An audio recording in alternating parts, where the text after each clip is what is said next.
បាទសូមជម្រាបសួរប្រិមិត្តពុកម៉ែបងប្អូនតាមបណ្ដាញក្នុងសង្គម YouTube ជាទីមេត្រីនិងជាទីរាប់អាន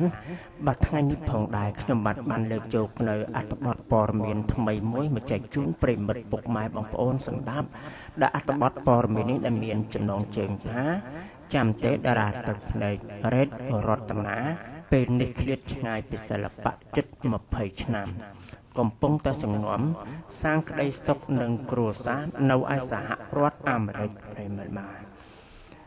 បានចឹងទេតែរឿងរ៉ាវនៃអត្ថបទព័ត៌មាននេះយ៉ាងណាបាទសូមប្រិមិត្តតាមដានទស្សនាសម្ដាប់នៅអត្ថបទព័ត៌មាននេះជាមួយនឹងខ្ញុំបាទដូចតទៅតែមុននឹងសម្ដាប់នៅអត្ថបទព័ត៌មាននេះបាទសូមប្រិមិត្តជួយចុចនៅ Subscribe និងសញ្ញារូបកណ្ដឹងម្នាក់មួយផងដើម្បីនឹងទទួលបាននៅអត្ថបទព័ត៌មានថ្មីជាបន្តទៀតបើរំលឹកពីតារាភាពយន្តល្បីខាងទឹកភ្នែកកាលពីអំឡុងឆ្នាំ2000ដល់ខ្ទង់ឆ្នាំ2010មហាជនអ្នកគាំទ្រជាច្រើនច្បាស់ជានឹកឃើញដល់តារាសម្ដែងស្រីស្រស់សោភាមួយរូបគឺអ្នកនាងរ៉េតរតនាជាមិនខានប្រិមិត្តបាទឈ្មោះរ៉េតរតនាប្រិមិត្តបាទជនជាតិខ្មែរយើងបានទៅនៅសហរដ្ឋអាមេរិកបាទតារាភាពយន្តផងដែរបាទបានប្តីនៅសហរដ្ឋអាមេរិកប្រិមិត្តបាទកាលនោះគេចាំបានថាអ្នកនាងរ៉េតរតនាគឺជាតារាសម្ដែងស្រីមួយរូបដែលមានប្រជាប្រិយភាពរួមចំនួនជាមួយនឹងអ្នកនាងដាញ់សុម៉ូនីកាអ្នកនាងកែវពេជ្រពិសីនិងអ្នកនាងសឿនសុធិរាជាដើមដោយស្ថិតនៅក្នុងចំណោមតារាស្រីទាំងនេះនាងគឺជាតារាទឹកភ្នែកម្នាក់តែងតែទទួលបានការចាប់អារម្មណ៍និងល្បីឈ្មោះខ្លាំងណាស់ប្រិមិត្តបាទនាងរ៉េតរតនាប្រិមិត្តបាទកញ្ញារ៉េតរតនាប្រិមិត្តបាទវ៉េតប្រិមិត្តបាទវ៉េរតនាប្រិមិត្តបាទអ្នកនាងវ៉េតរតនាត្រូវបានចាត់ទុកជាតារាសម្ដែងស្រីដែលមានទេពកោសល្យជាពិសេសគឺជំនាញផ្នែកតួទឹកភ្នែកតែម្ដង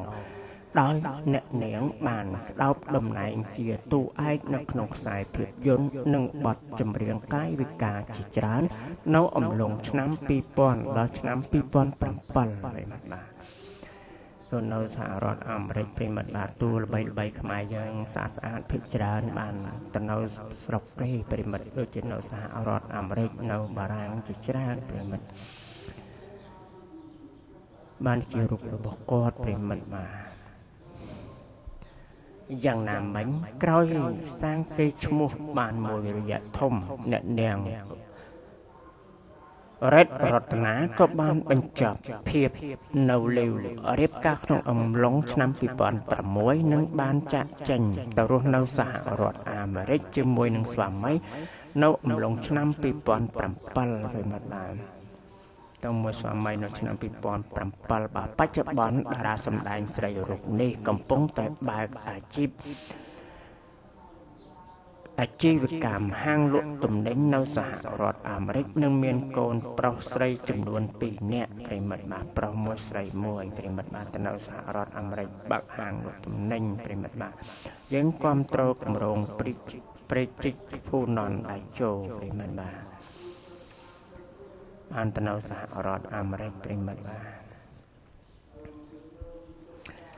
គួរជម្រាបផងដែរថាអ្នកនាងរ៉េតរតនាក្រោយពីចាក់ចែងទៅរស់នៅឯសហរដ្ឋអាមេរិកហើយនោះអ្នកនាងក៏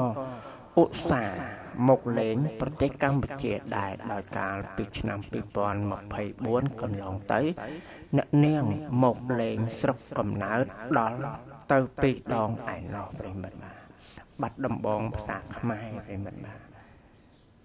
ស្រុកកំណើតនៅឯបាត់ដំបងប្រិមិត្តបាទនឹកស្រុកកំណើតនៅឯសហរដ្ឋអាមេរិកបាទនេះនៅឯសហរដ្ឋអាមេរិកប្រិមិត្តបាទ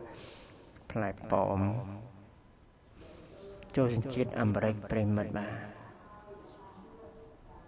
បាននេះជាស្វាមីរបស់គាត់ប្រិមិត្តបាទ សូមប្រិមិត្តទស្សនារូបភាពបាននេះជាហាងរបស់គាត់បាទបើកម៉ាតនៅសហរដ្ឋអាមេរិកបាទផ្ទះរបស់គាត់ស្អាតមានអាងហែលទឹកមានអីបាទអង្គរវត្តប្រិមិត្តបាទទង់ជាតិបាទអូខេប្រិមិត្តអត្ថបទព័ត៌មាននេះបាទខ្ញុំបាទក៏សូមបញ្ចប់តែត្រឹមនេះខ្ញុំបាទសូមអរគុណប្រិមិត្តបាទសូមប្រិមិត្តតាមដានទស្សនាសម្រាប់នៅអត្ថបទព័ត៌មានថ្មីជាបន្តទៀតបាទនេះជាអត្ថបទព័ត៌មានថ្មីមួយទៀតដែលមានចំណងជើងថាគន្លឹះសំខាន់5យ៉ាងក្រុមហ៊ុនណាដែលមានបុគ្គលិកស្រីច្រើនភាគច្រើនជោគជ័យខ្ពស់សំខាន់អាចជួយបុគ្គលិកប្រុសខំធ្វើការទ្វេដងប្រិមិត្តបាទមានបុគ្គលិកស្រីច្រើនអ្នកអាចនឹងជួយដល់ក្រុមហ៊ុនជួយដល់លើកទឹកចិត្តដល់ប្រុសផងដែរបាទចាសសូមប្រិមិត្តតាមដានទស្សនាសម្រាប់នៅអត្ថបទព័ត៌មាននេះជាបន្តទៀតបាទតាមការសិក្សាស្រាវជ្រាវបានឲ្យឃើញថាក្រុមហ៊ុនដែលមានបុគ្គលិកចម្រុះgender ជាពិសេសមានស្ត្រីជាអ្នកតំណាងនៅក្នុងការដឹកនាំឬក៏ធ្វើការទូទៅច្រើនតែមានប្រៀបជាងក្រុមហ៊ុនដែលផ្ដោតតែបុគ្គលិកជាបុរសវាមិនមែនកើតឡើងដោយចៃដន្យនោះទេបុគ្គលិកស្ត្រីនាំយកនៅលក្ខណៈពិសេសជាច្រើនដែលអាចជួយជំរុញការចូលរួមការពេញចិត្តផលិតភាពនិងផ្នែកសំខាន់ជាច្រើនទៀតខាងក្រោមនេះជាលក្ខណៈពិសេសរបស់ស្ត្រីដែលជាចំណែករីកចម្រើនដ៏សំខាន់នៅក្នុងក្រុមហ៊ុន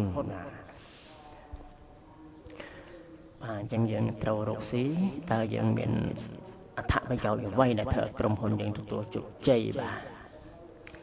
ទី1បង្កើតការពេញចិត្តលើការងារប្រិមិត្តបាទការពេញចិត្តលើការងារតាមការអង្កេតមួយរបស់អ៊ីស្លង់បានរកឃើញថាអ្នកដែលធ្វើការនៅកន្លែងដែលមានតុល្យភាព gender ស្ត្រីនិងបុរសគួរតែទទួលបានពិន្ទុខ្ពស់បំផុតទៅលើផលិតភាពចំណង់ចំណូលចិត្តការពេញចិត្តធ្វើការនិងអត្ថបទដែលមានតិចបំផុតបើប្រៀបធៀបទៅនឹងកន្លែងធ្វើការដែលគ្រប់គ្រងដោយបុរសឬក៏ផ្ដោតតែបុរសសុទ្ធសូម្បីតែការសិក្សាជាច្រើនទៀតក៏រកឃើញដែរថាជាទូទៅស្ត្រីដែលមានការពេញចិត្តនិងតួនាទីរបស់ពួកគេច្រើនជាងបុរសនិយាយរួមបុគ្គលិកស្ត្រីអាចជួយឲ្យបុគ្គលិករាល់គ្នាមានការពេញចិត្តនៅក្នុងតួនាទីរបស់ពួកគាត់តែងកាន់តែខ្លាំងអាចដឹកនាំប្រកបដោយជោគជ័យរីករាយនិងរក្សាប្រសិទ្ធភាពគុណភាពខ្ពស់ផងដែរអានេះជាតួនាទីប្រិមិត្តបាទទី2ជំរុញការសហការបុគ្គលិកជាមនុស្សស្រីដែលមានលក្ខណៈពិសេសអាចជួយជំរុញកិច្ចសហការគ្នានៅកន្លែងធ្វើការនៅក្នុងនោះរាប់បញ្ចូលទាំងរបៀបសន្ទនាការលើកដាក់សំឡេងនិងការប្រើកាយវិការទំនាក់ទំនងជាដើមដែលអាចធ្វើឲ្យគ្រប់គ្នាបើកចិត្តចែករំលែកចំណេះដឹងនិងជំនាញកាលណាគ្រប់គ្នាបើកចិត្តចែករំលែកនិងមតិល្អវានឹងជំរុញឲ្យការបង្កើតអ្វីដែលថ្មីនិងឆ្ពោះទៅរកលទ្ធផលដ៏រឹងមាំផងដែរតែយើងចូលដល់ចំណុចទី3ប្រិមិត្តដែរមានទស្សនៈប្លែកបាទចំណុចទី3មានទស្សនៈប្លែកជាមួយការជំរុញដល់កិច្ចសហប្រតិបត្តិការបុគ្គលិកស្រីនិងបញ្ចេញទស្សនៈប្លែកឬក៏អាចថាមានគំនិតពូកែដោះស្រាយជាងបុរសហើយបើការលើកឡើងរបស់លោកស្រី Amy Loden វិជ្ជបណ្ឌិតនៅ clinic ដ៏ល្បីល្បាញនៅសហរដ្ឋអាមេរិក vitality medical and will business content មិនបាទនិយាយចិត្តស្ត្រីបាទនិយាយចិត្តស្ត្រីពិតជាមានតម្លៃដ៏អស្ចារ្យដោយសារតែពួកគេពូកែជំនះការប្រឈមនឹងតែងតែនាំមកយកនៅដំណោះស្រាយប្រកបដោយភាពច្នៃប្រឌិតពួកគេជួយចិត្តសហការគ្នានិងពូកែភ្ជាប់ជាមនុស្ស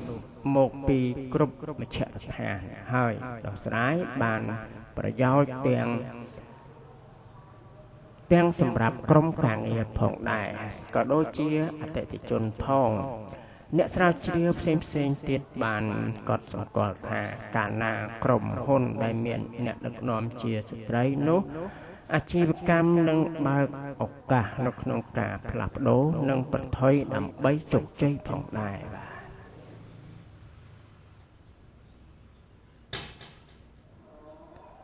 បាទចំណុចទី4ស្ត្រីជាមេដឹកនាំកម្របោះបង់ការងារបចោលដោយហេតុតែពួកគេមានភាពបត់បែនជាងនិងការបដិញ្ញាជាងបុរសជាពិសេសស្ត្រីវ័យក្មេងពួកគេក៏មានការបដិញ្ញាកាន់តែខ្ពស់ជាការពិត80% នៃស្ត្រីអាយុក្រោម30ឆ្នាំ